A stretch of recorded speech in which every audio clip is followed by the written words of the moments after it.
Hi hello Telangana రాష్ట్ర ప్రజలందరికీ నమస్తే, గుడ్ మార్నింగ్, శుభోదయం. ఇక ఈ రోజు మన తీన్మార్ నేటి వాస్తవాలు దినపత్రికలోని మెయిన్ పేజ్ ఎడిషన్ వార్తా విశేషాలు ఎట్లా ఉన్నాయో ఒకసారి మనం చూద్దాం.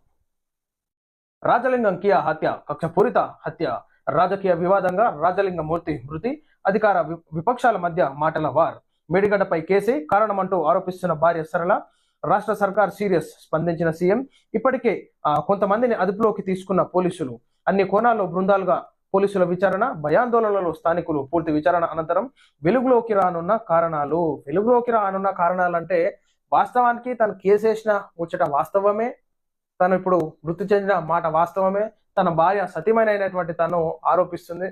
సో ఖచ్చితంగా దోషుల పైన కఠినమైనటువంటి చర్యలు తీసుకోవాలి. ఎవరు ఇది సుపారీ ఇచ్చి మర్డర్ చేపించినారు, ఇదంతా వెలుగులోకి రావాలి. ఖచ్చితంగా రాష్ట్ర ప్రభుత్వం, అధికారంలో ఉన్నటువంటి రాష్ట్ర ప్రభుత్వం, కాంగ్రెస్, అదేవిధంగా ముఖ్యమంత్రి అయినటువంటి రేవంత్ రెడ్డి గారు ఖచ్చితంగా దీనిపైన చర్యలు తీసుకోవాలి. అవినీతిని ప్రశ్నిస్తే ఈ విధంగా చంపడం దారుణమైనటువంటి విషయం. ఎందుకంటే స్వేచ్ఛా భావాలతోని ఉన్నటువంటి తెలంగాణ రాష్ట్రంలో ఏం జరుగుతుంది, ఈనాడు మనం గత ప్రభుత్వ పాలనలో చూసినాం, రిపోర్టర్ల మీద దాడులు జరిగినాయి. సో ఈ విధంగా ప్రశ్నిస్తే చంపడం ఎంతవరకు కరెక్టు? ఒకసారి ఉన్నటువంటి న్యాయస్థానం కూడా ఆలోచించాలి.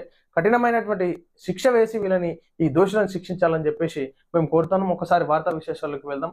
కాళేశ్వరం ప్రాజెక్టులో భాగమైన మేడిగడ్డ బ్యారేజీలో కొన్ని పిల్లర్లు కుంగిపోవడానికి బీఆర్ఎస్ ప్రభుత్వమే కారణమని ఫిర్యాదు చేసిన భూపాలపల్లికి చెందిన రాజలింగమూర్తిని బుధవారం రాత్రి గుర్తు తెలియని వ్యక్తులు కత్తులతో పొడిచి హత్య చేసిన విషయం తెలిసిందే. కాగా భూపాలపల్లి జిల్లాలో జరిగిన రాజలింగం హత్య కేసు రాష్ట్ర వ్యాప్తంగా రాజకీయ వివాదానికి దారితీస్తున్నది.